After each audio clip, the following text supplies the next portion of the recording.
একটু সুন্দর থাকে, মশলাটা ঢুকে আবার তাড়াতাড়ি সিদ্ধ হয়ে গেল, তাই না? তেল দেব? হ্যাঁ, হ্যাঁ, তেল দাও। অল্প করে তেল দাও। দাও, এটা ধুয়ে দিচ্ছি। এটা তুমি খেতে পারবে, বুঝলে বৌমা? এক্ষুনি খেতে পারবে, দেইখো। হ্যাঁ, একটু পেঁয়াজ দাও ওখানে, এখানে একটু পেঁয়াজ দাও। হ্যাঁ, দাও। হ্যাঁ, আরেকটু দাও। আচ্ছা, আচ্ছা, আমি দিয়ে দিচ্ছি, এই যে। এই যে। ওখানে মনে হয় একটু পানি ছিল। বুঝেছো? তেলের মধ্যে পানি থাকলে এরকম হয়।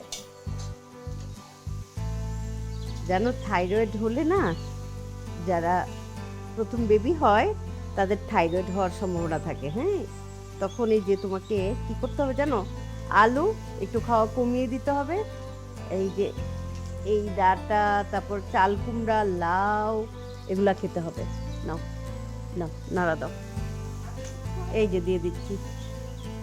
এই নাড়া দাও, নাড়া দাও। আর কয়টা পেঁয়াজ দিয়ে দিই, নাড়া দাও, নাড়া দাও। আর কয়টা লবণ দিয়ে দিই, নাড়া দাও। এই যে আমি নাড়া দিয়ে দিচ্ছি।